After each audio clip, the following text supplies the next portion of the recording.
Grabe gutong. Natin dito.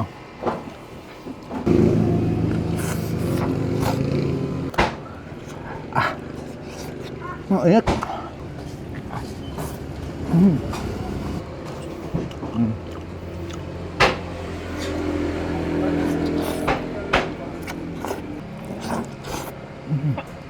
At ay mga kabangers, napabalik tayo ngayon dito kay Left Hook Lechon House. Namiss natin yung lechon niya dito. Syempre ito yung paborito natin. Lechon with ribs, yan, with Java rice. 160 pesos. Naka-unlimited rice ka na. At syempre yung kanilang sinigang, dahil nag-uulan ngayon, kumuha na rin tayo. 360 pesos. Good for ano na yan, 3 person na yan. Napakadaming laman, oh. Sinigang na lechon. May kasama niyang 3 kanin at unlimited sabaw. Tara, tikman natin. Kain tayo. Ayan, bago pala tayo kumain, thank you Holy Land sa Holy Land Lark A1. Ito yung gustong gusto ko dati. Alam nyo naman siguro to. Ayan, pero may bagong solid na mic kayo mabibili. Sobrang liit lang. Ito yung gamit ko. Tapos ito yung kanilang Lark A1. Sarado pa yan. Ang maganda dito sa Lark A1, bukod sa maliit, ang ganda ng ano niya, ng quality. Ang gusto ko kasi pag nagmumukbang ako, rinig na rinig ko yung sound. Pagbukas mo, makikita mo na meron siyang kasamang lagayan, syempre.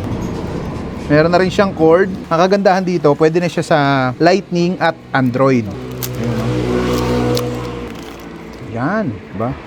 Wow! Napakaganda. Magnet na rin siya, kaya madali siyang gamitin. Magnet mo lang ganun, no? Parang ganito rin. Tara, tikman na natin to, kain tayo. Nandito lang pala sila sa may Remulla Drive, Barangay Sahod Ulan, Tansa, Cavite. Wasteable naman sila, kaya madaling makita. Katabi ng iFuel. Siyempre, ito muna, balat. Kain tayo. Wow, gutong. Ito yung mga namimiss ko. Siyempre, may kakombong ribs yan.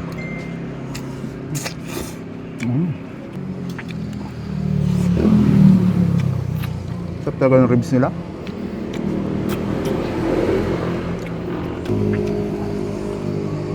Masarap kahit walang sauce. Maganda dito, unlimited rice na, kaya talaga hindi ka mabibitin sa kanin.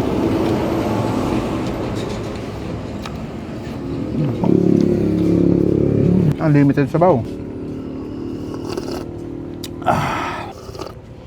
Sabaw pa lang, ulam na. Tikman natin yung kanilang sinigang. Ayun, oh. Grabe. Talagang malaman. Natin dito. Pang. Yun, oh. Grabe, ang init. Kain. Sabaw pa lang dito, panalo na eh. Kung 3 kayo, pwede nyo paghati-hatian na. Init.